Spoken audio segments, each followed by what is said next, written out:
Fala Resistência, eu sou Rodrigo Oliveira e começa aqui o nosso episódio de número 83. E eu recebo os meus amigos Edivaldo Nascimento e Daniel Oliveira para a gente bater um papo sobre Jesus, homem e Deus.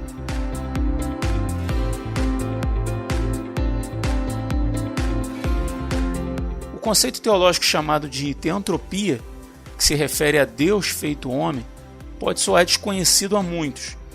Então nós vamos tentar responder às principais questões que se levantam quando a divindade de Jesus Cristo se funde com a sua humanidade em um só corpo.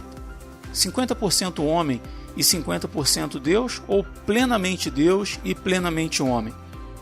Jesus nasceu em pecado como o restante da humanidade? O seu lado divino suplantou o lado humano, o permitindo não cair em tentação? E mais, por que ele precisou encarnar em forma humana? Isso e muito mais nesse episódio.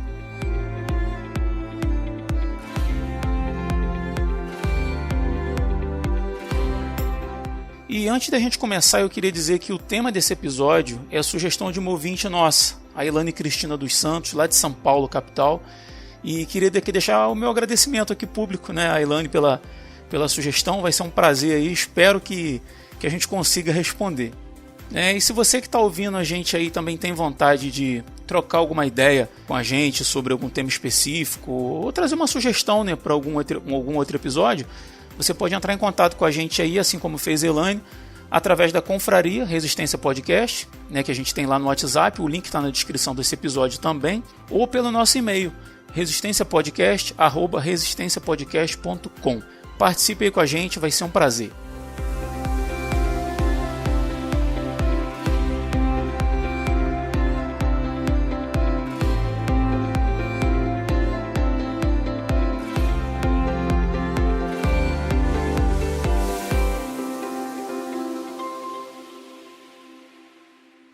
No livro de 1 Pedro, no capítulo 1, a gente lê que Cristo é o Cordeiro de Deus que foi sacrificado, né, a expressão lá, imolado, antes da fundação do mundo. Apocalipse 13:8 também traz esse conceito, né? O que corrobora o que está escrito lá em João, também no capítulo 1, né, onde nós lemos que no momento da criação, né, quando se trata da criação, lá diz que no princípio era o Verbo, e o Verbo estava com Deus, e o Verbo era Deus. Ele estava no princípio com Deus. Todas as coisas foram feitas por ele, e sem ele nada do que foi feito se fez. Nele estava a vida, e a vida era a luz dos homens. Existem alguns temas no cristianismo, né, que não dão para ser explicados por lógica humana, né? Eles não são assim exatos como a nossa matemática. Um exemplo disso assim, é a Trindade, né? Quando a gente pensa ali, Deus Pai, Deus Filho, Deus Espírito Santo, né? Três entes iguais em poder, em glória, e na verdade eles são um. Para a gente é complexo, humanamente falando, né? Porque isso foge demais a tudo que a gente conhece aqui na nossa experiência terrena, né? Mas por fé a gente crê que é assim.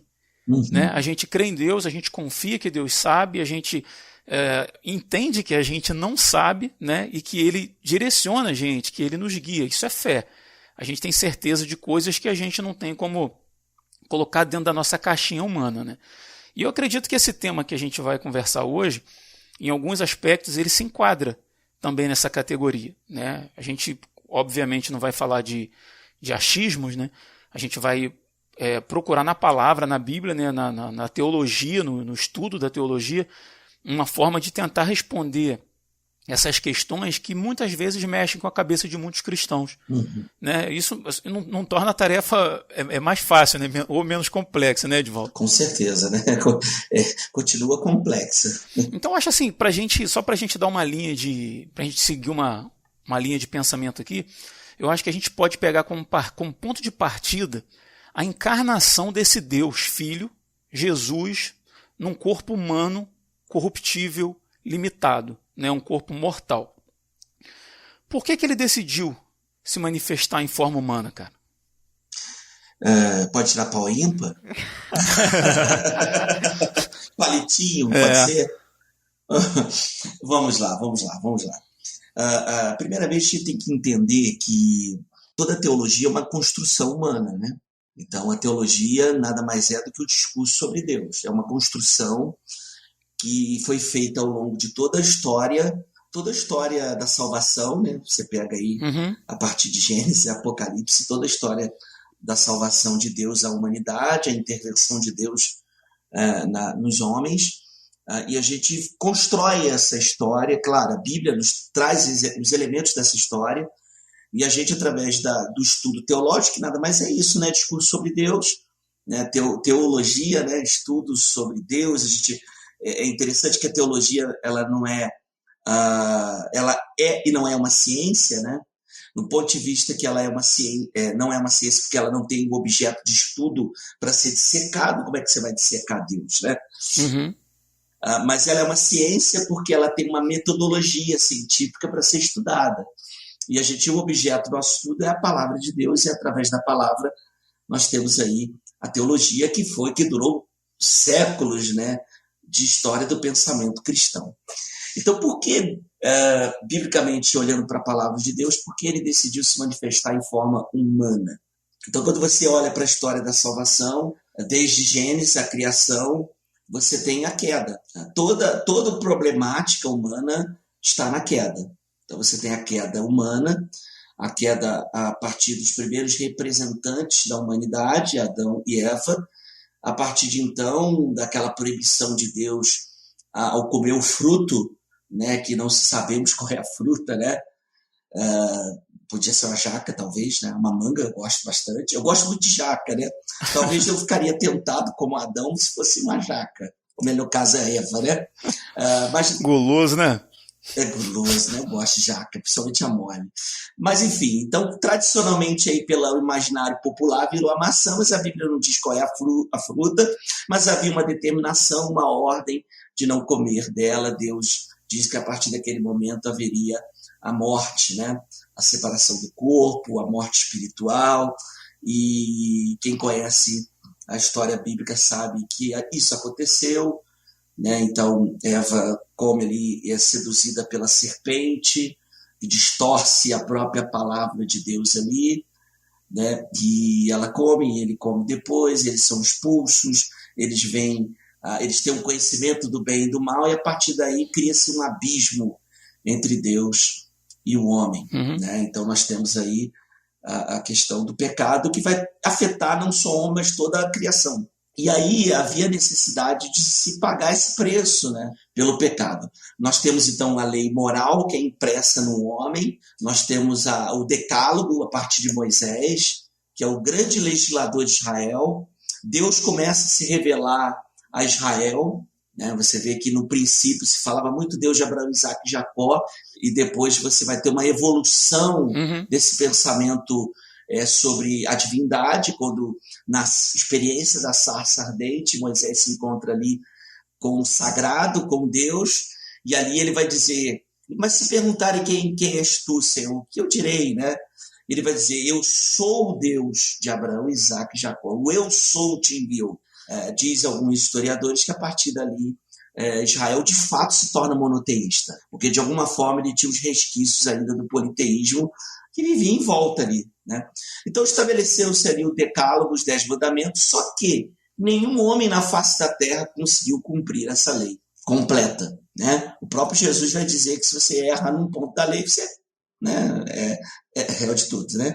Então, a partir de então, há uma dívida a ser paga. O homem não consegue pagar essa dívida, o homem não consegue cumprir a lei, e aí entra no plano da salvação de Deus, na sua vontade, na sua misericórdia, na sua graça, né? João 3,16 vai dizer isso de forma, vai englobar todo o evangelho ali, porque Deus amou o mundo de tal maneira que deu o seu Filho unigênito para que todo aquele que nele crê não pereça, mas tenha a vida eterna.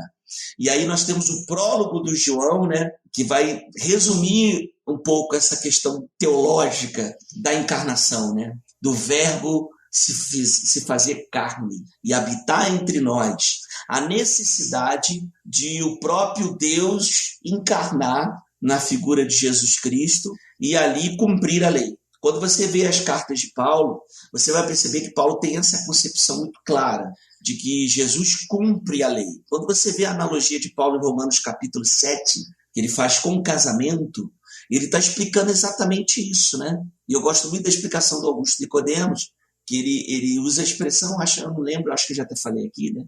Do ser humano sendo a esposa, né? A lei sendo um esposo exigente, um esposo que cobra de fato, né?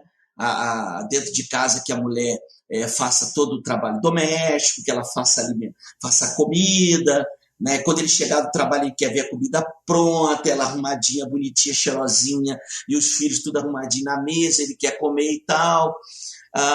E aí ele vai usar uma explicação interessante, vai dizer assim: imagine uma esposa meio atrapalhada ainda, deixa queimar o arroz, às vezes o marido chega em casa e não encontra arrumadinha, não encontra a comida pronta, os filhos fazendo bagunça, e ele fica irritado.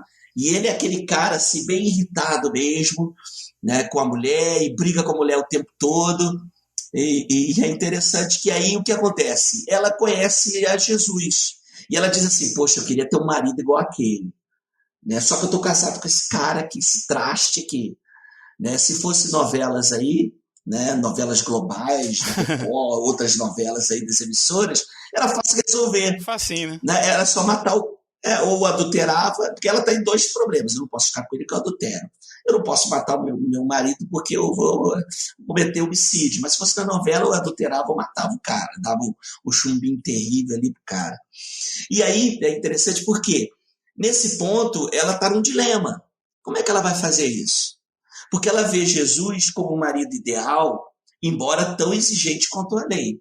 Só que ele é calmo, ele é manso, ele ensina, ele tem paciência, diferente da lei. E aí o que Paulo vai explicar? Que Cristo, né, ele na sua morte, ele nos mata, quem morre somos nós, para acabar com um contrato de casamento com a lei, e nós renascemos nele.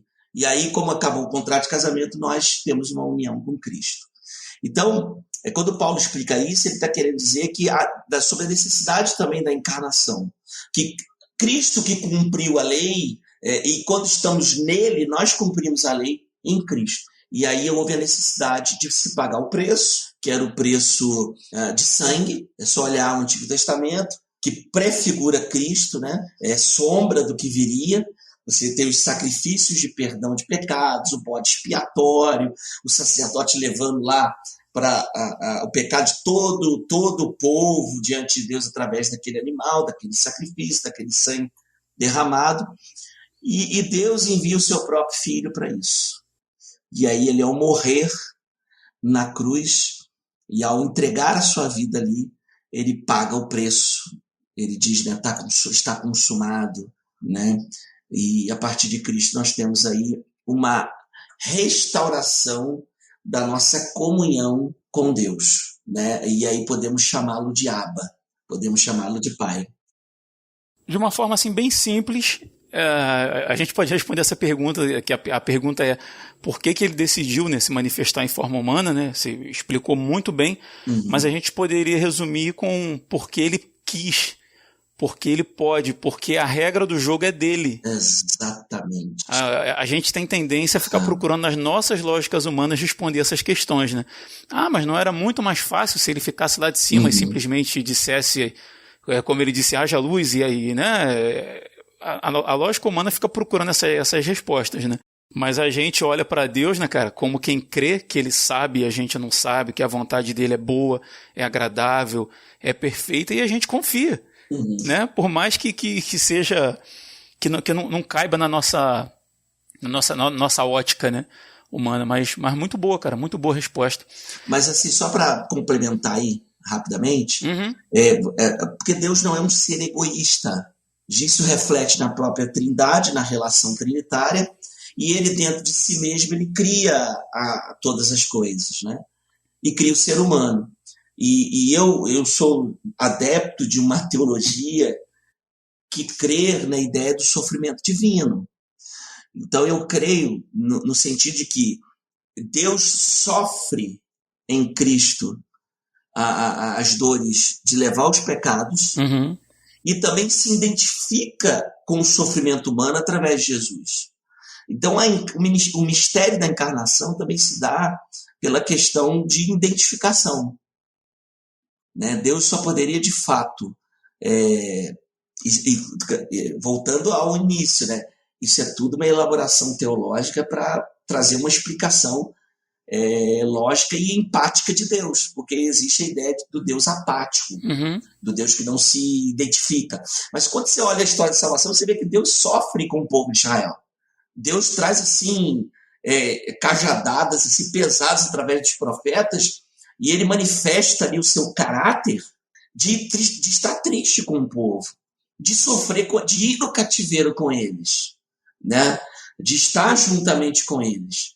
E em Cristo Jesus se torna muito mais nítido para Deus. Jesus se identifica com as nossas mazelas, porque ele também sente frio, dor, né? Sofre, angústia. Gente, quando a gente pega o texto lá de Jesus no Getsêmani, o sofrimento de Jesus ali é antecipado, aquilo manifesta a forma humana de Jesus assim, de forma muito nítida. Agonia, né, cara? Agonia. Parece um processo meio que depressivo também. A tristeza com o abandono dos discípulos, né? Exatamente. Né? Realmente. Exatamente. Quem aí, e deixa a dica aí, depois você deixa na descrição, quem teve a oportunidade de ver aquela série The Chosen, né? A segunda temporada tem um momento que descreve muito bem isso, né? Ele já começa a sentir assim, um pouco o abandono na série assim, dos discípulos, e eu acho que o ator que interpreta Jesus ali deixa de ser de forma muito transparente, e você parece que tem um pouco mais de feeling, né, de sentimento naquilo, né, do abandono. Muito bom. Mas aí, o Daniel, vamos passar para um segundo ponto aí. O Edivaldo, cara, trouxe uma explicação aí excelente, mas vamos falar um pouquinho do nascimento de Cristo, ainda bem lá no começo, né? Romanos 5,12, o apóstolo Paulo ele diz assim: por meio de um só homem, o pecado entrou no mundo. Ele está falando de Adão, né? E pelo pecado, a morte. Assim a morte passou a todos os homens, porque todos pecaram. Jesus, nesse processo de se encarnar num corpo humano, ele nasce em pecado? Ele nasce pecador? Eu sei, até entendo que até no meio cristão, às vezes há um tipo de pensamento de que criança é pura, né? De que a criança nasce pura, e não é. Biblicamente a gente aprende que todos nós nascemos em pecado. Então, assim, Jesus nasce muitos milênios ali depois de Adão. Ele nasce em pecado? Então, Rodrigo, a resposta para essa pergunta é não.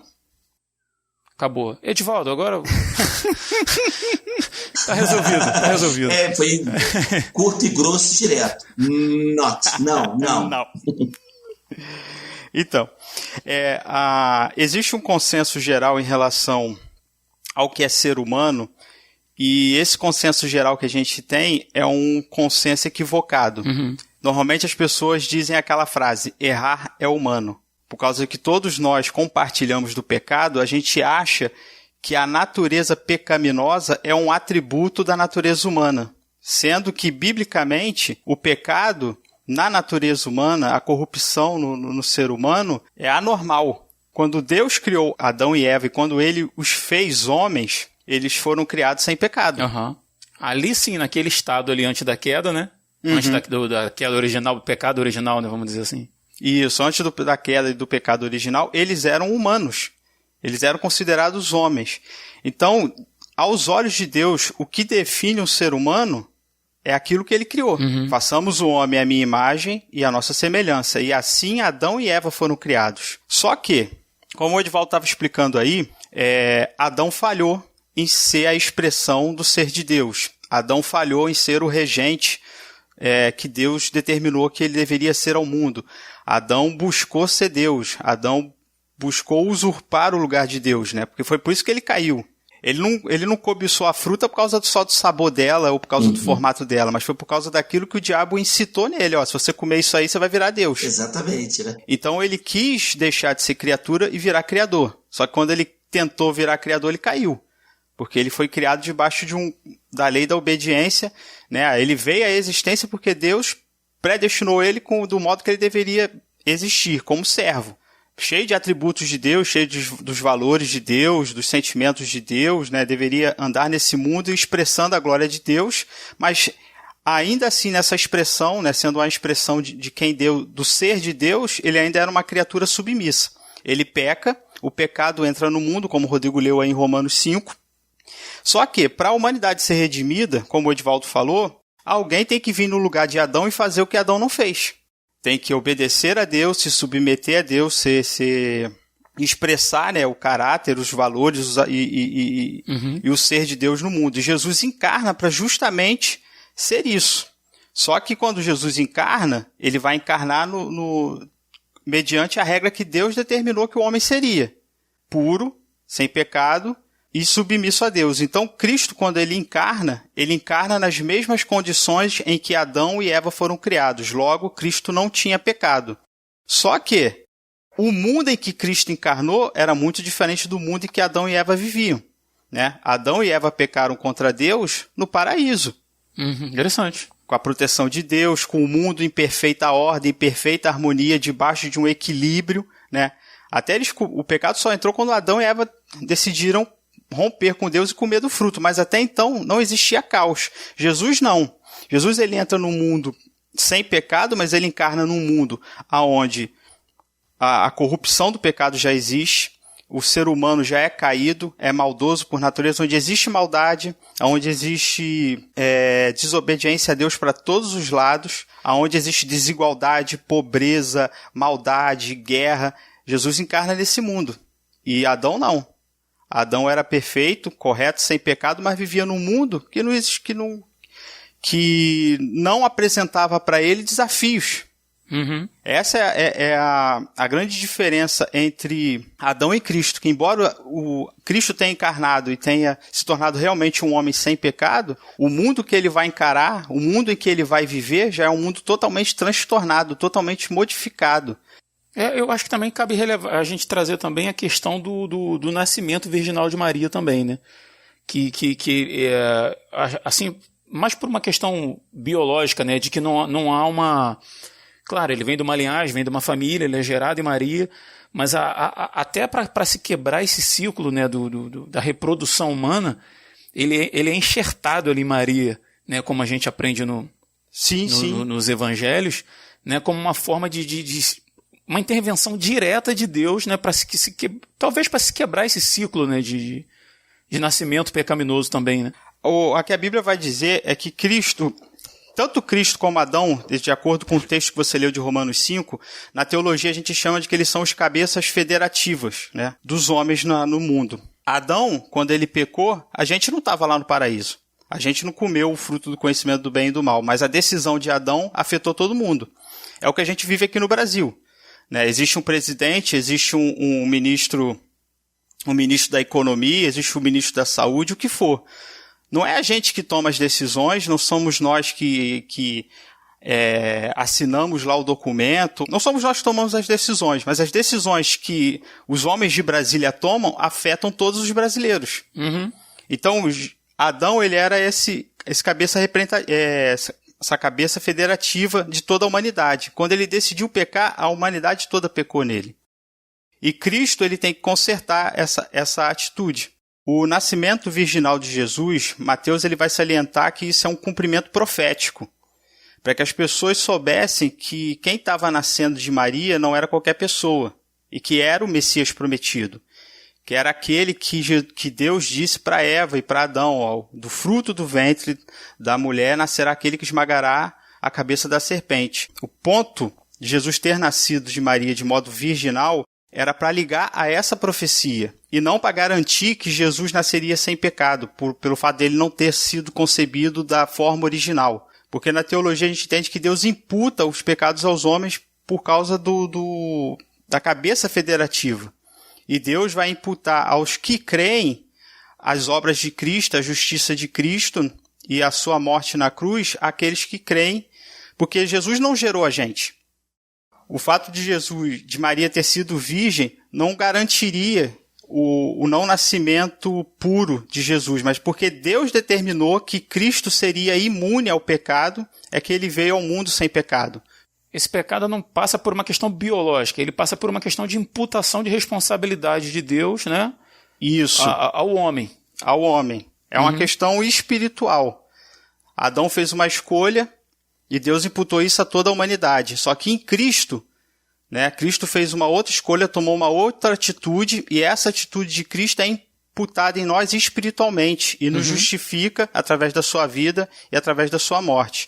Então a questão do nascimento virginal de Maria é para salientar que ele era o Messias, que ele era o cumprimento daquilo que Isaías profetizou lá em Isaías 7, do verso 10 ao verso 16. Que nasceria o virgem, que nasceria o menino, que ele seria um sinal da ação de Deus no mundo. Talvez a gente teria que explicar todo o simbolismo ali de Isaías 7 para a gente entender o nascimento de Jesus. Mas eu acho que ia ficar um pouquinho longo para o programa. Não, realmente. Tem toda uma simbologia por trás do nascimento ali da criança, da virgem ali. Mas que se cumpre plenamente em Cristo, né? Não, bem interessante, cara. E como eu disse no começo do programa, são questões que a gente normalmente não para ficar destrinchando, né, ali ponto a ponto. A gente crê num plano geral, né? Mas é interessante que às vezes um ouvinte nosso assim entra em contato e fala: poxa, eu tenho dúvidas, né, nesses pontos aqui. E eu acho que, obviamente, a gente não vai encerrar todos os pontos, né, dessa matéria, vamos dizer assim, em 1 hora de podcast, né? Mas eu acho que é um caminho legal pra gente pensar, assim, eu acho bem interessante. Ed, em relação, cara, a questão de ser homem e Deus encarnado no mesmo corpo, né? Já ouvi alguém dizendo de que ele não era 50% homem e 50% Deus, que na verdade ele era 100% homem e 100% Deus. Como é que você pensa essa questão?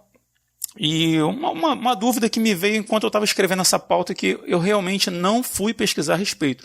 Eu não sei a resposta. Se você souber, você me informe.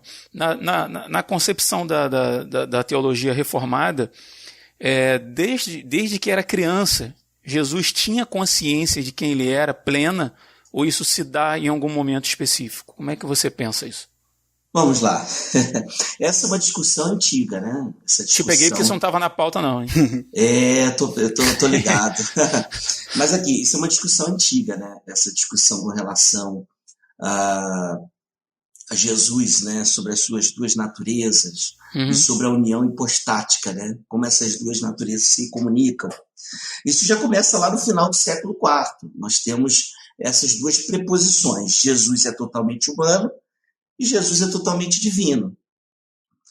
Começa a preposição. E aí no século V, né, com o Concílio de Calcedônia, nós temos uma espécie de uma pequena definição para essa expressão, né? Então ficou mais ou menos assim: desde que você reconheça que Jesus Cristo é plenamente humano e ele é plenamente divino, a maneira pela qual essa comunicação aí, né, essa união vai ser articulado ou explorado não é de relevância fundamental. Então, a partir do século V, foi definida essa expressão e quase toda a cristandade começou a aceitar. Então, Jesus Cristo 100% homem, 100% Deus. Claro, isso tudo é uma elaboração teológica, como eu falei, lendo as Escrituras, vendo a manifestação do ministério de Jesus, as cartas do apóstolo Paulo, as outras cartas, né? O Novo Testamento, claro, evidentemente. Então a gente vai ter essa construção. Só que lá no século VI vai surgir um grupo dissidente que vai começar a questionar essa questão, né? Ficou conhecido como monofisismo, né? Mono de único, né? Ou um, e fisismo de physis, né? Que seria natureza, uma natureza só, né? Então eles se basearam na ideia de que a natureza de Cristo era só humana. E daí começam as discussões e as complicações. Então, algumas igrejas daquele período foram aceitando, igrejas copta, Armênia, Síria, Abissínia, né? No século XVIII, essa problemática vai aumentar, vai se aprofundar, porque você pensa bem, século XVIII, já tivemos o século XVI, a Reforma Protestante, nós tivemos aí o Renascimento, nós temos aí, então, o Iluminismo. E pensa bem, a igreja ficou aí durante 1000 anos segurando o conhecimento dentro da própria igreja, e aí abrindo um parêntese, né, a gente chama de Idade das Trevas, Idade Média, mas eu acho que é injusto e erroneamente chamar de Idade das Trevas, porque as universais, as universidades vão surgir na Idade Média, dentro dos mosteiros, com o famigerado Tribunal de Inquisição, vai surgir a ideia de inquérito, de inquisição, de inquérito inquisitório, de acusação.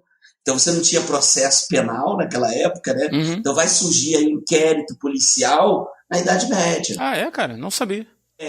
O Tribunal de Inquisição começa com essa ideia de inquirir. Eu não sei se você... Claro, você já deve ter assistido ou lido o livro Em Nome da Rosa. Eu lembro do nome. Lembra? Vou dar um spoiler aqui, queridos ouvintes, né? Mas vale a pena assistir. Filme antigo, lá do... já até falecido, né? O Lord inglês, o Sean Connery. Sean Connery é o papel principal, ele é um investigador, um monge que está investigando as mortes de um mosteiro, em que as pessoas estão morrendo. E como elas estão morrendo? Porque elas pegam, na hora de ler o livro de Aristóteles, elas morrem, né? E ele está investigando essas mortes. Aí você vê que ali o filme retrata muito bem esse período da Idade Média, do processo de investigação, de inquérito, ele está fazendo um inquérito. E também como a igreja guardou, queridos, a igreja na Idade Média guardou os escritos antigos de Aristóteles, dos filósofos, guardou os documentos antigos escritos, a própria Bíblia e vários livros antes de Cristo foram guardados pela igreja. Mas pensa bem, você tem 1000 anos desse período de, como Lutero chamava, cativeiro babilônico da igreja, e aí você vai ter uma libertação, entre aspas, né? Porque quando você prende muito uma coisa, quando você solta, você acaba demandando para o outro lado. Isso vai acontecer com o pensamento relacionado a Cristo e a Deus, e a igreja. Então você vai ter os teólogos e os filósofos iluministas questionando a Bíblia. Então vai surgir o período da razão, então vai surgir aquelas pessoas que vão questionar a figura de Jesus. E aí você tem, dentro desse questionamento aí sobre a natureza de Jesus, né, sobre a questão de Cristo, se ele era divino, você vai começar algumas dizendo assim, não, de fato ele não era divino, né? Jesus ele tinha certas qualidades que o destacava dos demais, qualidades que qualquer humano pode ter, né? Ele tinha um exemplo de vida santa, de alguém assim. Até quando dizem que ele era um profeta, exato, né? Era mais um profeta. Mais um profeta, há todo esse questionamento, né? Sobre se ele era o Messias. E aí, nesse período do século XVIII, vai surgir aí a busca do Jesus histórico. Então, assim, eles começam a querer fazer uma separação. Não, vamos buscar o Jesus da história e o Jesus da fé. Faz uma separação, né? E aí você vai ter a ideia de que, não, Jesus era divino pelo fato de ele incorporar um exemplo ou um tipo de vida que deveria ser caracterizado por todas as pessoas que queriam servir a Deus ou manter um relacionamento moral com Deus, né? Ou com outros seres humanos, ou com o próprio mundo. Eles querem dizer assim, Jesus trouxe uma nova visão de mundo, é um exemplo de alguém que quer ter uma vida devota a Deus. Então, aí os teólogos liberais, protestantismo liberal, vai pegar essa ideia e vai dizer que a vida... Jesus tinha uma vida espiritual, religiosa, muito consagrada, mas isso não quer dizer que ele era divino. Então começam as discussões relacionadas a essa natureza de Jesus, né? Mas quando você olha a Bíblia, você pega aí o prólogo de João, o Logos, né? João no início vai dizer muito claramente, no princípio ele era o verbo, né? Então, e o verbo se encarna, ele faz carne, né? O problema dessas teologias que querem separar isso é justamente criar uma perspectiva de um Jesus meramente humano somente e que ele não poderia ser Deus, porque de fato entra a questão da fé também, né? Como você disse lá no início, a fé é um elemento fundamental na nossa vida cristã. Muitos acontecimentos a gente crê pela fé. Então, se eu olho a Bíblia como única regra de fé e prática, e como palavra revelada de Deus, pela Bíblia, não tem como eu não crer que Jesus não era somente um profeta, ou alguém iluminado, ou alguém que tinha uma concepção muito clara da sua vida com Deus, uma devoção muito forte. A gente teria que ignorar muitos elementos da própria Bíblia para chegar a essa conclusão, né? Exatamente. Aí você começa com João, dizendo que o verbo se encarnou, logos, o verbo se faz carne, a palavra criadora, ruá lá do... ruá é espírito, né? A palavra criadora, não me lembro agora como é que é o termo hebraico, né? Da palavra criadora de Deus. O verbo vai se encarnar, e ele estava no princípio, desde o princípio, e nada que se fez foi feito sem a presença dele. E ele habita entre nós, né? E ele se esvazia da sua glória de ser igual a Deus e assume uma forma de servo. Agora, e aí a teologia clássica, né? E a teologia cristã hoje, as igrejas evangélicas de uma forma geral, elas continuam com o pensamento lá do século V do Concílio de Calcedônia, né? De que Jesus Cristo de fato era 100%, né? 100% homem e 100% Deus. Ele tinha as duas naturezas e elas se comunicavam ali. E sempre teve plena consciência disso, sendo Deus. E de fato, assim, você vê que Jesus vai ter desde os 12 anos, porque a Bíblia só relata a partir dos 12. Uhum. Né? O que vier depois disso é os apócrifos, né? Pseudepígrafos, apócrifos, o Evangelho da Infância de Jesus são uma formulação, uma criação muito assim, até fantástica ou muito ficcional, que é difícil até pela fé você crer. Não tem como. Se eu não me engano, tem livro apócrifo dizendo que Jesus foi para a Índia. Tem. Não tem um lance assim, cara? Tem na muitos. Infância. Tem os milagres, Jesus amaldiçoando as pessoas, um Jesus bem... Jesus ele foi uma criança como qualquer outra criança, né? Cresceu lá em Israel. Jesus teve todas as peripécias de criança, como qualquer outra criança, mas você percebe que na Bíblia, a partir dos 12 anos, ele já tem uma concepção clara da sua missão. Uhum. Naquele momento que a caravana vai para Jerusalém, a caravana está voltando, e Maria e José acham que Jesus está no meio ali, vê que Jesus não está, percebe que Jesus não veio junto com o grupo, eles voltam desesperados, né, para procurar Jesus, né, e aí eles acham Jesus no templo, ensinando. Com 12 anos de idade. Com 12 anos, e eles admirados.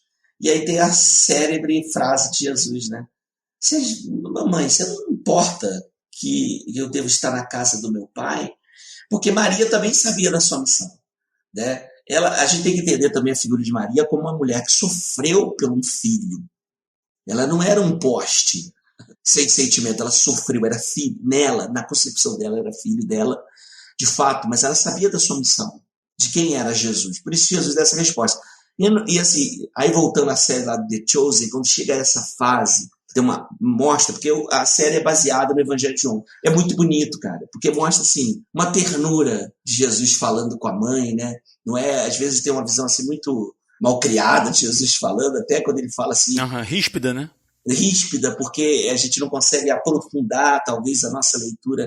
É a questão de se lembra, né, do contexto vital do texto, e lá dentro do texto, e chega, porque é um texto antigo, né, chegar na época e vivenciar aquilo, mas mostra de uma forma terna.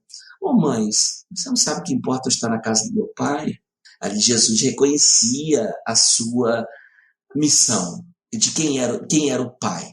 Agora, essa discussão ela se tornou assim, tão difícil, que você tem aí o exemplo das testemunhas de Jeová, né, que tem dificuldade de entender Jesus como Deus. Né? Quando Jesus diz lá, na verdade não diz, ele dá o grito na cruz, Deus meu, por que me desamparaste? Né? Naquele momento, o testemunho já vai dizer, não era Deus nada, ele está falando com o Pai, né? Com Deus, né? Mas ali é o clímax do sofrimento de Jesus, né? Porque Jesus, o maior sofrimento de Jesus não foi os açoites, não foi o escárnio, não foi a coroa de espinhos, não foi o deboche, o cuspe, carregar a cruz. O maior sofrimento de Jesus foi a ausência do Pai. Ele sente a ausência do Pai, porque está levando sobre si os nossos pecados. Jürgen Moltmann vai dizer que ali é a ferida aberta do cristianismo, né? A gente deveria olhar o evangelho de Marcos e olhar o grito de Jesus e se emocionar. A gente vai, mais para frente, a gente ainda vai falar sobre essa questão da crucificação. Perdão, mas antes... eu fui ansioso. Não, sem problema. Mas só para a gente dar sequência numa linha aqui de pensamento, dentro dos pontos que normalmente... O que a gente está trazendo aqui hoje são aqueles pontos que normalmente se gera questionamento sobre essa questão da divindade e da humanidade de Jesus, né? Então, assim, só para a gente manter uma linha, eu vou perguntar para o Daniel aqui, cara. Vamos falar um pouquinho sobre tentação, Daniel. A gente falou sobre o nascimento, né? O Edivaldo estava falando agora sobre a questão já de Jesus, já com 12 anos ali, dando demonstrações dentro da própria Bíblia, que ele já entendia o papel dele, né? Não que a partir de 12 anos tenha sido um racha ali, né? Mas quando a gente vai lendo os evangelhos mais para frente, a gente vê que a partir dos 30 anos de idade, Jesus começa efetivamente o ministério dele, né? E lá no capítulo 4 de Mateus, nós temos o relato lá de que Jesus foi levado ao deserto, né, pelo próprio Espírito de Deus, para ser tentado pelo diabo. Né? E aí, chegando lá, o diabo oferece mundos e fundos para Jesus, né, talvez no intuito... Vou ser muito franco, eu não sei o intuito, qual era o propósito específico dele, se era realmente chegar à conclusão se aquele era o Filho de Deus, porque o diabo não é onisciente, ou se ele tenta fazer com que aquele homem, o Cristo, desistisse do seu propósito. Não sei, mas fato é que ele oferece um monte de coisas, né? E como a gente já conhece o texto, Jesus resiste, né, às investidas do diabo, usando a própria palavra para isso, e o diabo se vai, né? A gente aprende também na palavra, cara, que nós somos tentados por aquilo que habita na gente, por aquilo que está no nosso coração, né? Cada um tem nós temos tendências pecaminosas da nossa natureza carnal. A pergunta que eu faço para você, baseada em tudo isso que eu já falei, Jesus estava menos suscetível à tentação por ser Deus? Como que você vê essa questão da tentação de Jesus? Então, Rodrigo, toda vez que a gente fala né, estamos falando da humanidade de Cristo, né, do fato dele ser Deus, né, e ser homem ao mesmo tempo, a gente tem que entender que, embora Jesus fosse uma pessoa, ele tinha as duas naturezas, a natureza divina e a natureza humana. E elas não estavam misturadas, né, não estavam confundidas uma com a outra. O que era atributo de uma não era atributo da outra. Então, a gente vê que quando o diabo ele vai tentar Jesus, ele só vai aparecer quando Jesus tem fome depois de 40 dias. Né? De 40 dias e 40 noites. Então, o diabo ele vai tentar Jesus onde ele poderia achar uma fraqueza. Interessante isso, né? Interessante ele esperar um momento de fraqueza para apresentar suas armas, né? O texto deixa bem evidente que ele teve fome. Tava fraco, né? Então o diabo ele aparece na situação, tipo assim, ele joga na hora que ele na fragilidade. E aí vamos pensar, as duas naturezas. Deus é espírito. Na sua natureza divina, Jesus não tem barriga. Mas na sua natureza humana... ele sente fome. Ele sente fome. O suco gasto estava comendo e corroendo a barriga dele.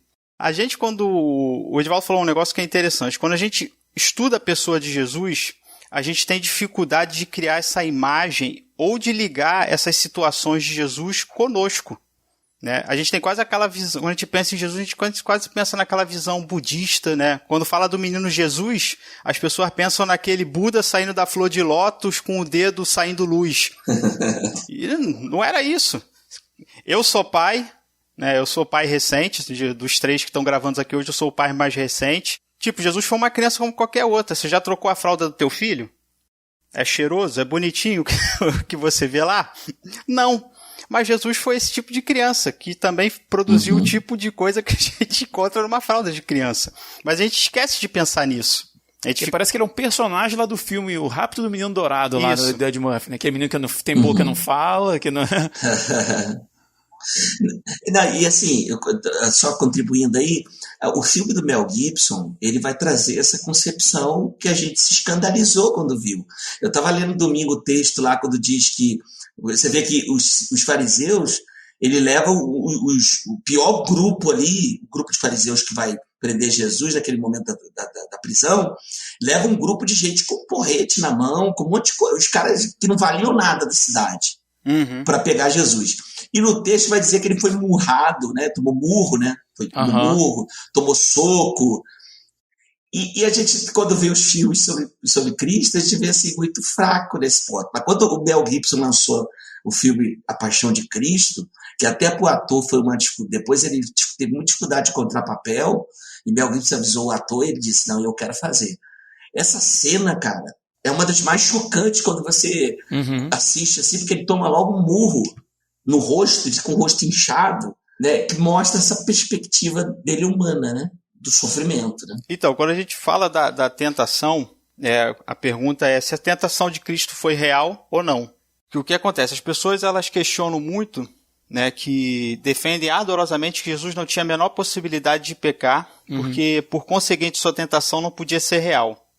Se essa posição estiver correta de que a tentação de Cristo não foi real, então ela só foi uma encenação, né? O R.C. Sproul, ele diz assim: a tentação de Cristo não foi uma peça de final previsto, uma imitação vazia. Toda a força do inferno estava mobilizada contra a natureza humana de Jesus. Em sua natureza humana, ele sofreu sob o peso da fome, da solidão e de todos os outros perigos do deserto. Cristo não tinha possibilidade de pecar em sua pessoa integral, né? Ele tinha possibilidade porque ele era humano e foi submetido a um teste real e não a uma encenação. É o que eu falei aqui desde o início. Cristo, quando ele veio igual Adão veio. A humanidade de Jesus, embora seja diferente da nossa, porque a gente tem pecado herdado, tem a natureza corrompida, ele veio exatamente igual a Adão. Então a pergunta do Rodrigo, a tentação de Cristo, e aí? Como é que é? É a mesma coisa da tentação de Adão, né? Quando eu falei que Cristo veio substituir Adão e veio fazer o que Adão não veio, a gente lê aqui no texto que quando o diabo tenta, ele vira para Jesus e fala: se tu és o Filho de Deus, manda que essas pedras se tornem pães. Ele, porém, respondendo, disse: está escrito, nem só de pão viverá o homem, mas de toda palavra que procede da boca de Deus. A gente sabe o que Jesus respondeu aqui, mas não entende o contexto, né? Mateus 4 diz o quê? Que Jesus foi levado pelo Espírito ao deserto para ser tentado. Então, essa tentação de Jesus, antes de partir do diabo, ela parte de Deus para provar. Para provar Jesus Cristo, para provar o valor dele. Quando a gente pensa em prova, né, qual é o propósito de uma prova? Quando você presta um concurso público, tipo assim, o Edivaldo que fez agora, se formou, né, em advocacia, ele não tem que prestar lá o exame da ordem? Já prestei há muito tempo. Já prestou há muito tempo. Por que se faz esse concurso? Para provar que o Edivaldo realmente está habilitado para exercer a função de advocacia. Acontece normalmente com muitos cargos que tipo, a pessoa faz uma prova para concurso de enfermeiro, para não sei o que, ela tem que provar que ela está apta para exercer aquela função. Só que normalmente a gente pensa em prova no sentido de reprovação. Deus fez Jesus passar por essa prova, e o texto é bem enfático nisso, foi conduzido pelo Espírito para provar para a humanidade que o Filho dele era plenamente habilitado para passar pelo teste. E para ser tentado pelo diabo, né? E não por Deus. E para ser tentado pelo diabo da mesma forma que Adão foi tentado. E aí Jesus ele cita um texto que é muito interessante, que é o texto do povo no deserto. Em Deuteronômio 8, Deus fala assim, ó: recorda-te que de todo o caminho pelo qual o Senhor teu Deus te guiou no deserto estes 40 anos para te humilhar, para te provar e para saber o que estava no seu coração e se guardaria ou não os meus mandamentos. Então, o povo de Israel, eles peregrinaram aqueles 40 anos do deserto e eles fracassaram. Por quê? Porque eles não confiaram em Deus, não acreditaram que Deus realmente estaria com eles, estaria guardando, embora Deus tivesse dado um monte de sinais, tivesse feito as pragas no Egito, tivesse sustentado eles não confiaram. E várias vezes eles foram infiéis e ficaram reclamando o tempo que passou no deserto. Jesus aqui ele é conduzido pelo próprio Deus no deserto, ele tem que se submeter. O povo de Israel no deserto teve que comer o pão que Deus deu e na hora que Deus tinha que dar. Não era o homem que tinha que determinar para Deus quando Deus ia dar o pão, na hora que Deus ia sustentar. Eles tinham que se submeter e confiar em Deus. Jesus, na sua humanidade, ele está fazendo aqui o que Israel não fez. Ele se permite, né? Ele vai viver realmente a humanidade plena e ele vai para o deserto e ele só vai comer na hora que Deus disser que ele tem que comer. E aí ele vai dizer, diabo, eu vou desobedecer a Deus, sendo que Deus me trouxe para o deserto para eu jejuar, para eu buscar, para eu eu encarnei para eu ser totalmente dependente de Deus, para confiar em Ele. Na minha humanidade eu tenho que ser dependente de Deus. E agora você manda eu transformar o pão em pedra, ou transformar as pedras em pães? Jesus não tinha o poder de transformar as pedras em pães? Ele não fez a multiplicação? Mas a questão é que nesse exato momento dessa tentação, ele foi levado ao deserto para obedecer a Deus, para se submeter a Deus como homem. Engraçado que o diabo oferece para ele transformar pedras em pães, tipo assim, mata a sua fome. Sim. Oferece para ele todos os reinos da terra, né? Leva ele ao lugar alto. Sugere, né, que ele se manifestasse extraordinariamente, né, como Deus, assim, de uma forma. O diabo tenta antecipar tudo aquilo que já seria de Jesus. Né? Isso que é bem interessante, né? Ele chega no momento da fome e diz assim, olha, o Pai tem para te dar, mas não vai ser agora. Né? Eu tenho agora. Né? Isso eu achei bem interessante. Uhum. Que Jesus fala assim, cara, isso tudo já é meu, só não está na hora ainda, né? Sim. Só que aquela questão, tipo, Jesus está sendo tentado aí por volta dos seus 30 anos. Tipo, ele já está 30 anos vivendo no mundo. Né? Ele já está 30 anos tendo que trabalhar, tendo que lidar. A Bíblia vai mostrar que a família dele era pobre, de poucas condições. O próprio trabalho que referem tanto a José quanto a Jesus Cristo da carpintaria era um serviço de humildade. Então, tipo assim, ele tá ali no deserto, cheio de dificuldade, cheio de fome. Pergunta, quem já ficou 40 dias sem comer? Eu nunca fiquei, cara. Eu nunca fiquei 40 dias. Eu não sei o que é isso. E as pessoas não conseguem se visualizar em Cristo, né? E aí, a questão dessa tentação é essa. Ele se submete como homem. Ele faz aquilo que os israelitas não conseguiram fazer no deserto. Meu pai me trouxe aqui para eu comer, para eu não comer, e eu só vou comer na hora que ele me permitir. Eu não vou desobedecer meu pai. Eu não estou aqui para desobedecer meu pai. E ele repreende. Os israelitas não, eles ficaram em briga com Deus constantemente. Só ressaltando aí para quem está ouvindo a gente, que pode ser que de repente alguém tenha um pouquinho menos de conhecimento bíblico mesmo a respeito de tentação. Eu acho que só cabe a gente ressaltar que tentação, quando a gente lê na Bíblia, não é pecado. Você ser tentado não é pecado, né? Até o livro lá de Tiago, lá no capítulo 1, ele já começa, no versículo 12, capítulo 1, versículo 12, diz que bem-aventurado é o homem que sofre a tentação, porque quando for provado, receberá a coroa da vida, a qual o Senhor tem prometido aos que o amam. Só para ressaltar aquilo que o Daniel falou, né? Quando a gente pensa em tentação, normalmente a gente leva logo para o lado da queda na tentação, né?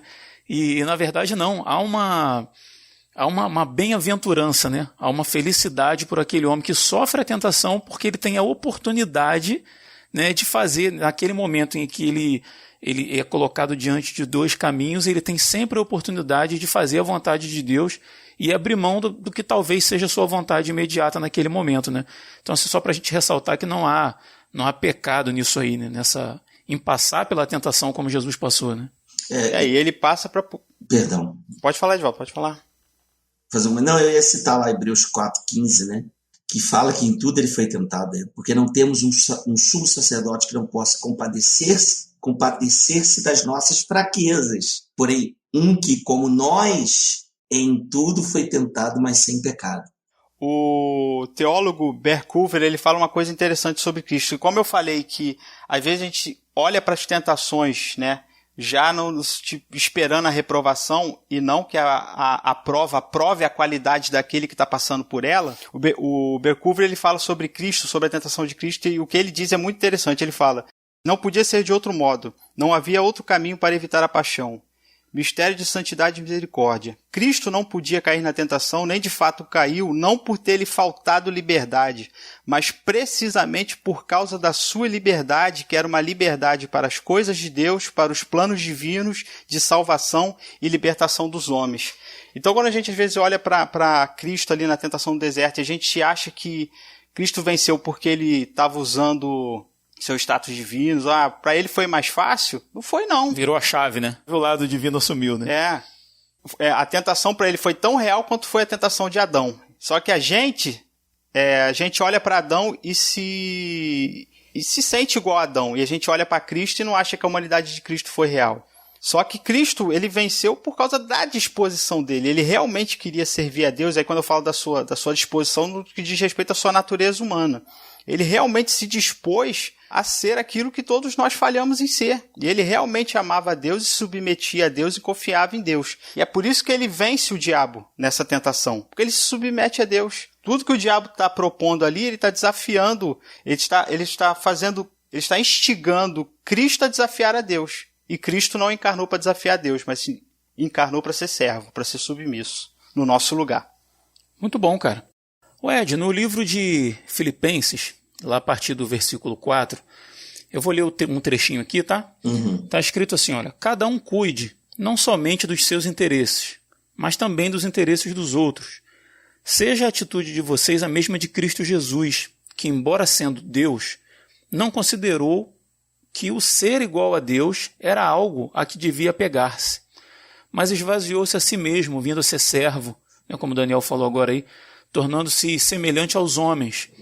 E sendo encontrado em forma humana, humilhou-se a si mesmo e foi obediente até a morte e morte de cruz. Por isso, Deus o exaltou à mais alta posição e lhe deu o nome que está acima de todo nome, para que ao nome de Jesus se dobre todo o joelho, no céu, na terra e debaixo da terra, e toda língua confesse que Jesus Cristo é o Senhor, para a glória de Deus. O texto diz aí que Jesus esvaziou-se a si mesmo. O que isso significa, cara? Ele abriu mão dos seus atributos enquanto estava aqui na Terra? Isso é o que nós chamamos no estudo da teologia, da cristologia, né? De autoesvaziamento, né? Então, de fato, foi algo que o próprio Cristo, né, o próprio Jesus se impôs a si mesmo. Né? Porque esse autoesvaziamento de Jesus envolve tudo que ele fez para morrer na cruz, incluindo assumir a forma de servo. Porque, veja, Jesus vai voluntariamente para a cruz. Né? Tanto é que, como eu falei lá no início, o sofrimento dele no Getsemane é justamente porque ele sabe o que ele vai passar ali naquele momento, ele começa a sentir a angústia, o angustiar-se dele ali, como se ele estivesse com o coração sendo arrancado, né? De sofrimento. Ele vai dizer, é aquela angústia da morte. E é muito curioso aquela cena, né? Porque ele chama os discípulos para orar. Aí, dentre os discípulos 12, ele separa os 3 mais achegados, né? Os 3 mais próximos ali, Pedro, Tiago e João. Os 3 são pescadores, homens arrões, né? Pescadores, acostumados a passar a noite pescando, mas não aguentam ficar 1 hora orando. Mas sério, alguns já dizem que 1 hora de oração equivale a 8 horas de trabalho braçal. É tipo a gente, né, cara? Só que você troca a pescaria pela Netflix, né, e a oração por qualquer outra coisa. Mas não é verdade? Mas mas entra a questão do cansaço também, né? Mas aí, então, você vê ali que Jesus, o que ele diz na primeira parte da sua oração? Senhor, se for possível, passe de mim esse cálice, eu beba. Para que eu não beba desse cálice, porque ele sabe o que ele ia passar. Então você vê ali o esvaziamento de Jesus, ele como homem. No auto-esvaziamento você vê ele obediente. Aquele cálice ali não é o cálice do Salmo 23, né, que é o cálice de vinho, da alegria, né? É o cálice da ira de Deus. Ele não quer beber aquele cálice, humanamente. Você vê Deus está executando nele toda a ira contra a humanidade pecadora, executando nele naquele momento. Exatamente. Isso. É a doutrina da expiação, né, da substituição. Mas ele diz, aí você vê o auto-esvaziamento, que ele vai se submeter à vontade do Pai. Né? Ele não vai se usurpar do seu direito de ser o Deus Filho, e vai dizer assim, eu não vou morrer nada, eu sou Deus. Vou morrer pela criatura? Não, ele vai dizer assim, mas que não seja feita a minha vontade, mas a tua vontade. Né? Então, esse autoesvaziamento é o caminho que Jesus vai fazer, saindo da sua glória, da sua majestade celestial, né? Terminando a sua jornada na humilhação e na vergonha na cruz do Calvário. Então, em todo esse processo de autoesvaziamento está incluso aí também a encarnação, como a gente já foi comentado aqui, né? Que foi um meio, evidentemente, levá-lo à morte, essa morte substitutiva. Ele vai se identificar conosco, Porque se ele estivesse totalmente cheio da glória, né, seja o próprio Deus, né, ele não ia ser afetado por esses processos humanos aí de sofrimento, de necessidades, como o Daniel bem falou, né? Né? E é claro, como ele bem disse, aí Daniel pontuou, né?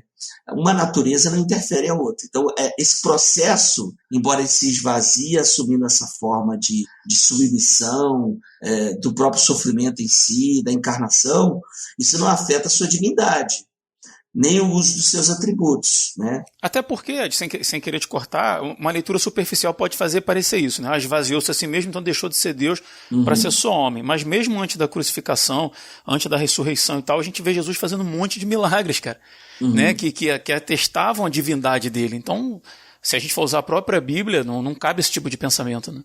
Exatamente, né?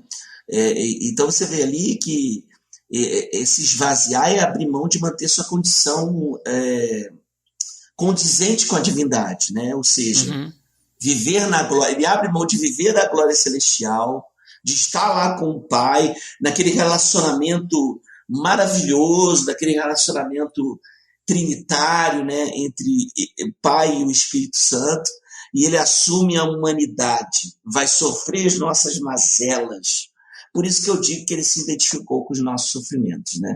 Então, o esvaziar, nesse sentido, é que ele saiu da sua glória divina, do seu lugar de conforto, da sua zona de conforto. As pessoas gostam muito de falar isso, né? Zona de conforto. Sai da sua zona de conforto. Então, Jesus saiu da sua zona de conforto, né? E abriu, não é que ele abriu mão de todos os seus atributos divinos, né? Ele de fato, ele encarnou. Então, para isso, ele precisava assumir a forma humana. Então, isso não comunica, isso de forma alguma, ele interfere na sua natureza divina. Interessante, né, cara? Eu estava até falando de milagres aqui, não tinha notado isso.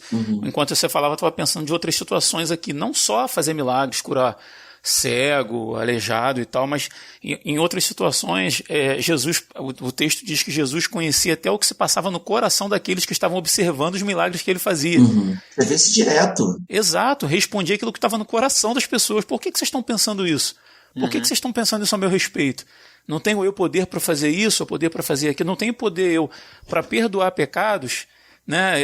É muito interessante, né, ver essa divindade e ao mesmo tempo a fragilidade da humanidade habitando num corpo só, né? É fantástico isso, cara. É um mistério da encarnação, né? Um mistério das duas naturezas. É um mistério. A gente é acima da razão humana, como você falou lá no início sobre a Trindade. Está acima da razão. Não dá. Você vê quando Paulo ele está começando, ele está falando sobre, ele está fazendo um discurso sobre Deus, está fazendo teologia pura ali, né? Falando sobre Deus e tal, não sei o que. Chega um momento que ele chega no seu limite do pensar Deus. Assim, ó, com profundas riquezas, saber o conhecer de Deus, quão insondáveis são os teus caminhos, porque ele chega no seu limite, mano, não dá para passar dali, né? Essa é a limitação que nós temos. Quando a gente entra nessa questão de onisciência, né, onipotência, né, onipresença de Deus, foge da nossa... Né, já canta, como na Trindade já cantava o saudoso Renato Russo, né, quem me dera ao menos uma vez entender como um só Deus ao mesmo tempo é três. Verdade. Verdade. Mas é o mistério da Trindade, é o mistério da encarnação, e a gente vê a Bíblia mostrando essas duas figuras de Jesus, né? As pessoas que são não sei se não religiosas ou de religiões que às vezes focam muito na questão racional das coisas, né? Tudo tem que ser muito explicadinho. O espiritismo tem muito isso, né? O kardecismo tem muito isso, assim, de isso aqui acontece porque tudo tem uma causa de né, ação e efeito e tal. E a fé, muitas vezes, ela é uma confiança, é tipo um pai que tá a criança em cima do muro e o pai mandando ela pular sem saber se ela vai segurar.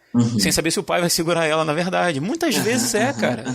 Às vezes eu vejo alguns pastores assim, rebolando pra lá, rebolando pra cá pra poder tentar... Não, mas não é bem assim. Cara, mas muitas vezes né? A gente tem alguns indícios, a gente tem alguns vestígios ali na Bíblia, mas a gente, em algumas questões, como a gente já falou que um monte de vezes, extrapola muito a nossa capacidade né, de assimilar uma determinada ideia, que o próprio caso da Trindade que a gente vem falando, e colocar isso ali no preto e no branco. Né? Mas a fé que nós cremos pela Bíblia também, que vem de Deus, não vem da nossa racionalização, não vem do nosso intelecto, não vem se eu tenho uma faculdade de teologia ou uma faculdade de direito, ou se eu não tenho nenhuma faculdade, né? Isso vem de Deus, cara. E depois que isso vem de Deus, isso entra no coração da gente, cara, é impossível ignorar essas coisas. É impossível não tomar isso como verdade, cara. Então, assim, quanto mais vocês falam, o meu coração só se enche mais de esperança, só se enche mais de alegria, então, sabe? Amém. Glória a Deus. A dúvida sai e permanece a alegria de saber que eu sirvo um Deus, cara, que se preocupa, um Deus que se importa, um Deus que poderia estar na condição dele lá em cima e pensar no plano que ele quisesse, mas na verdade não. Ele quis encarnar, ele quis estar aqui, ele quis se esvaziar-se de si mesmo. E ele quis também morrer em nosso lugar. Né? E a gente chega num ponto aqui, para a gente caminhar para o final desse programa, que seria a morte de cruz. E uma das perguntas que eu iria fazer, e não vou porque vai ficar redundante, é se Jesus fingiu sofrer na cruz. Né? Então eu acho que, dado tudo que a gente já falou aqui, dado toda a agonia que a gente veio falando que ele passou, porque ele sabia o que estava vindo, o tamanho do preço que ele ia pagar, e como o Ed falou, não era simplesmente de ser pregado, ser socado, ter sua barba arrancada, cuspido, humilhado, já era muita coisa, né? Mas ele experimenta da ausência de Deus. Deus pune, derrama a taça da ira dele em Cristo por amor a nós, cara. Estamos aqui gravando por amor a nós. Isso é tremendo. Que, cara, isso foi terrível e um amor fantástico ao mesmo tempo, porque Jesus não se negou de estar ali, né? Então, assim, ele morreu, realmente sofreu, realmente, mas ele ressuscitou em dado momento. E aí esse é o ponto que eu queria trazer para o Daniel. Jesus, quando ressuscita, os textos dizem no seu corpo glorificado, cara, Jesus atravessa a parede, Jesus está andando num lugar e algumas pessoas não reconhecem ele. Então Jesus some de um lugar e aparece em outro. Já a coisa vai para um outro nível, né? É isso que diz o texto ali. E os evangelhos terminam com Jesus subindo aos céus. Jesus sobe aos céus em forma humana, certo? Ele permanece no céu em forma humana? Sim. Então, quando Cristo ressuscita, como eu tenho falado aqui desde o início, Cristo ele vem conquistar, né, para os eleitos, para aqueles que creem na obra da salvação, aqueles que creram que Cristo foi justo, aqueles que abandonaram os seus méritos e confiaram na justiça de Cristo e na morte de Cristo, ele veio realmente trazer a salvação, né? A morte morreu pelos nossos pecados, mas a ressurreição é o símbolo de que realmente o preço tinha sido pago. Porque por um homem entrou o pecado no mundo e o pecado, o salário dela, que é a morte. Se Cristo não ressuscita, como é que a gente ia ter certeza que o sacrifício de Cristo foi eficaz? Quando ele ressuscita, ele prova para todos os homens, olha, o preço foi pago, Deus não vai mais cobrar de vocês que creem, né, e que confiam na minha vida e na minha morte, vocês também vão receber essa vida porque vocês creem na minha missão redentiva. Então Cristo ele sobe aos céus e ele ressuscita no novo corpo também como uma garantia daquilo que ele vai dar aos crentes, né? Porque nós que estamos vivos até agora, 2000 anos depois da ressurreição, da morte, da vinda de Cristo, da sua vida e morte e ressurreição, nós continuamos trazendo no nosso corpo as consequências do pecado de Adão. A gente está envelhecendo, vai adoecendo. Rodrigo hoje está gravando aí o Resistência com a gente por causa com Covid, né? Passando por uma recuperação de Covid. Então, as consequências do pecado de Adão continuam sobre nós. Mas quando Cristo voltar, ele vai manifestar plenamente e vai completar a sua obra. E aí, a restauração do nosso corpo, que é a última coisa que falta ele fazer, ele vai completar. Porque ele primeiro nos salva, ele regenera o nosso espírito, né? Ele coloca o novo homem, né? Que é a imagem, que esse sim é a imagem e semelhança de Deus dentro de nós, né? Mata o nosso velho homem na cruz do Calvário, mas o nosso espírito já está santificado. Falta o quê? A redenção do nosso corpo. Então Cristo, quando ele vem, ele faz uma obra completa. Ele obedece como a gente deveria ter obedecido, ele morre a morte no nosso lugar e nos garante o corpo eterno. Assim como Deus prometeu para Adão e Eva que não come dessa árvore, come da outra, que é a árvore da vida. Enquanto você estiver me obedecendo, você estiver submisso a mim, eu vou te manter eternamente vivendo.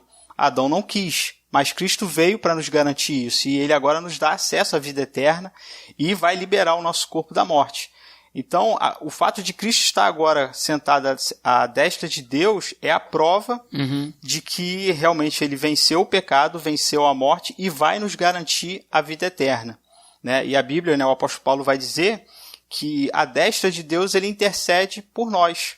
Né? Aqueles que estão aqui, que ainda estão tendo que lutar com o velho homem, com os desafios do dia a dia, com as tentações do diabo, com tudo aquilo que ele passou, ele está lá no céu nos intercedendo por nós. E Cristo também subiu ao céu, é bom a gente passar aqui, porque ele enviou o seu Espírito Santo, né, que daria sequência à sua obra, que nos santificaria, né, que aplicaria, né, a obra de Cristo em todos nós.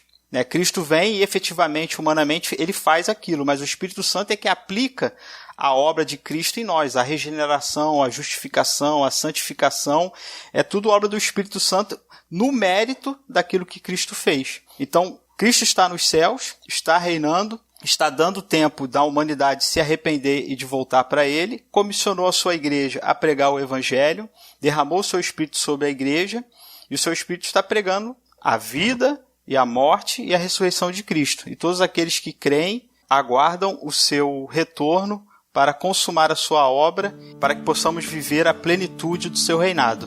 Muito bom, cara. Muito bom.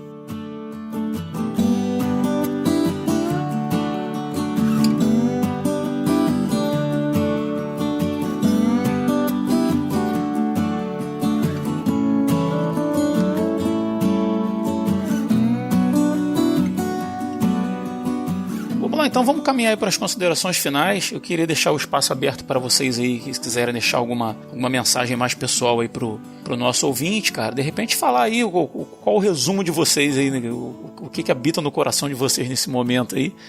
E se quiserem deixar recomendação de algum livro, de algum vídeo, né? Fora aquelas que a gente já veio citando durante o programa, tá bom? Vou começar com você aí, Ed. Fica à vontade aí, meu amigo. Desde já, primeiramente, agradecer a Deus por essa oportunidade que temos de estar juntos, né? De falar sobre esse tema tão complexo, ao mesmo tempo que nos traz muita emoção. E quero agradecer a Elaine e Cristina aí por nos proporcionar essa oportunidade de podermos debater essa questão. E, assim, nos traz muita emoção. Eu acho que a gente poderia, a partir de então, ter uma visão, uma leitura do Evangelho com uma carga de emoção maior, né? Por isso que eu o tempo todo falei da série aí, porque eu acho que o autor da série quis buscar no Evangelho essa carga emocional forte dentro de um contexto extremamente legalista, que era o contexto judaico, né? Então, o meu desejo é que você tenha uma ideia de Jesus como aquele que perdoa os nossos pecados, que tem compaixão de nós, porque falhamos muito e muitas vezes tropeçamos, mas Ele está pronto a nos perdoar, a nos aceitar da forma que nós somos e mais ainda, não vai permitir que fiquemos da mesma forma que estamos, porque o seu sacrifício foi perfeito, foi único e nos trouxe o maior presente que poderíamos ter, que é a salvação, a vida eterna, uma vida que já começa aqui, né? Às vezes eu percebo assim que essa vida, embora tenha todas as suas amarguras, né, seus problemas, mas já é um pedacinho do céu quando a gente sente a sua presença, quando o Espírito Santo que Daniel falou ministra aos nossos corações e ele habita em nós que somos templo dele, e aí a gente tem a capacidade de entender o que Jesus fez na cruz, mesmo sendo acima da nossa razão, a gente pensa, nossa, que amor é esse? Que amor é esse? De abrir, de se esvaziar, de se fazer carne para que eu tivesse hoje vida. Espero que esse podcast te ajude a ter esse sentimento do que Jesus fez por você. Um beijo no coração. Obrigado aí, Daniel. Obrigado, Rodrigo, por essa oportunidade. Um beijão aí no coração dos nossos ouvintes. Tamo junto, Ed. Obrigado mais uma vez. grande Daniel de Oliveira Marques. Deixa aí, meu amigo, suas recomendações finais. Fala aí com o nosso ouvinte. Minha recomendação final, né, pensamento que eu quero que o ouvinte termine esse podcast, ele tenha no seu coração.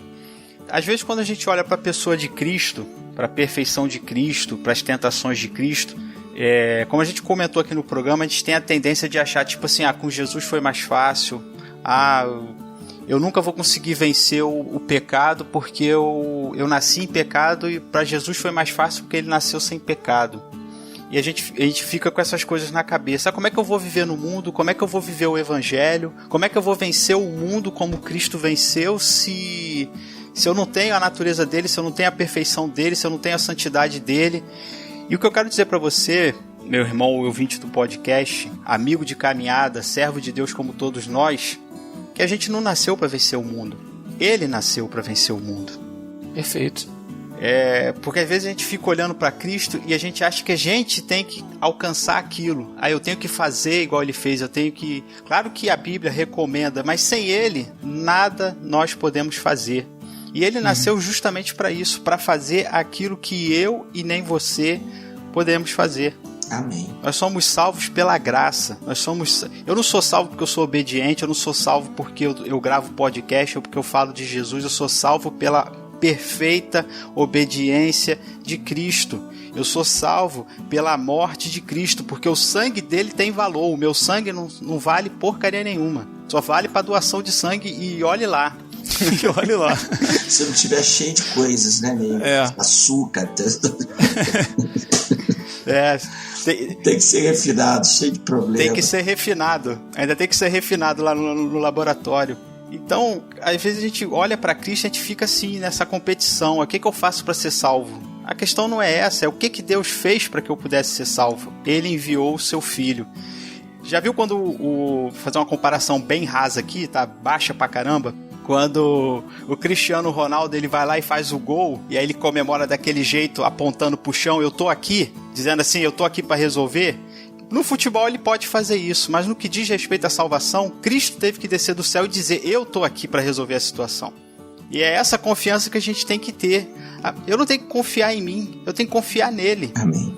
E graças a Deus por isso, porque o Espírito dele vive agora em nós. Daniel, como é que eu posso vencer o mundo? O Espírito de Cristo está em nós, não somos nós que mais vivemos, mas Cristo está vivendo em cada um de nós. Ele tem nos dado força, ele tem nos dado graça, ele tem nos dado conhecimento, né? Porque nele habita corporalmente toda a plenitude de Deus. Tudo que nós precisamos para a salvação, para a santificação, para a luta com o pecado, para conhecimento, para a sabedoria, para lidar com a nossa vida, com o dia a dia, com o homem mau, com o homem de bem, com a família, com a esposa, tudo isso vem de Deus. Todo o conhecimento, toda a sabedoria vem dele. A garra, a força, a esperança, a fé, tudo é dom de Deus. E a gente conquistou tudo isso em Cristo. Amém. Então, para de olhar para você, para de olhar para a tua fraqueza, para de olhar para a tua carne, para de olhar para a tua queda em Adão e olha para Cristo, o segundo Adão. Olha para ele. Ele sim vai te levantar, ele sim vai te erguer, ele sim vai te ensinar a lutar, ele sim vai te ajudar na caminhada. Porque só somos vitoriosos em Cristo Jesus. Cristo é complexo, Cristo é complicado, né? Além da nossa faculdade, de tudo que a gente pode alcançar, graças a Deus por isso. Isso significa que ele foi completamente perfeito, além da nossa imaginação e completamente capaz para nos salvar. E isso é fé, e eu fico satisfeito por isso. Minha recomendação é o livro do J.C. Ryle, Meditações no Evangelho de Mateus. O J.C. Ryle, ele fez uma série onde ele faz uma exposição toda de todos os 4 evangelhos. Eu tenho o Evangelho de Mateus e o Evangelho de João. E eu já li o Evangelho de Mateus inteiro. E eu gosto muito do modo que o J.C. Ryle ele aplica cada momento do Evangelho de modo lúcido, né, para a caminhada cristã. Ele não é um comentário bíblico, né, ele não está afim de fazer exegese, de teologia muito profunda. Ele tem mais aquele tipo tom de sermão de domingo. Então é fácil entender o que ele está querendo passar e é fácil aplicar, né, semanalmente, refletir. Então não é um material teológico muito pesado, né? O Ed aqui falou de assuntos mais profundos da teologia, que trata da própria vinda de Cristo. O Evangelho de Mateus não. Se você quer ler o Evangelho de Mateus de modo descomplicado, fazendo aplicações pessoais, eu faço essa recomendação. Fica muito mais fácil de entender, de compreender e de te ajudar na caminhada. Beleza? Essa é a minha recomendação. E eu agradeço ao Rodrigo por mais um convite de poder estar aqui participando do Resistência. E ao Ed, que gravou com a gente aí, que sempre enriquece a gente, né? Tamo junto. Ed, no dom que ele tem, né? De pastorado, essa vocação linda, santa que vem do nosso Senhor. Que Deus continue abençoando o seu ministério, Ed. Amém. Amém, cara. Eu que agradeço vocês dois aí. O nosso papo de hoje, assim, ele caiu para um lado, assim, bem teológico mesmo, né? Através da sugestão aí que a gente recebeu de tema. Eu tento trazer o Resistência por uma coisa mais prática, mais pé no chão, né? Mais vida cristã prática, né? A gente, tem outros podcasts excelentes, né? De teologia. Mas, cara, sabe aquela sugestão que às vezes chega assim e dá aquele calorzinho no coração e você não consegue ignorar? Você fala assim, cara, deixa Deus trabalhar aí, vamos pegar nisso aí, porque quando chegou o meu conhecimento assim, eu senti vontade de fazer, cara, e como eu disse, eu não domino o assunto nem de longe. Então, assim, pra mim foi muito enriquecedor, cara, todo o conteúdo que vocês dois trouxeram. Eu espero que assim como foi bom pra mim, seja bom pra quem tá ouvindo a gente aí, que esclareça, né, que traga esse calorzinho no coração dos nossos ouvintes também. E para você que está ouvindo a gente aí, cara, ajuda a gente compartilhando o Resistência Podcast. Usa as suas redes sociais aí, ajuda a gente a alcançar mais pessoas, ajuda a... Cara, se a gente falou alguma coisa de valor, né, ajuda isso a chegar ao ouvido de mais pessoas. Pode ter alguém que você nem desconfie que está precisando de ouvir isso, e a obra quem faz não é o Rodrigo, o editor, a obra quem faz é Deus, né? Só seja uma ferramenta aí. Tudo que a gente comentou, livros, filmes e tal, estão na descrição desse episódio, tá bom? Se você estiver ouvindo a gente através de algum aplicativo de podcast, lá no nosso site, na descrição do episódio, resistenciapodcast.com, você tem lá tudo descrito direitinho, se você quiser pesquisar, quiser adquirir um livro, quiser ver um filme. E no mais é isso. A gente vai ficando por aqui e até o próximo dia 20. Eu sou Rodrigo Oliveira. Eu sou Edivaldo Nascimento. Eu sou Daniel Oliveira. E se você está ouvindo isso, você é a Resistência.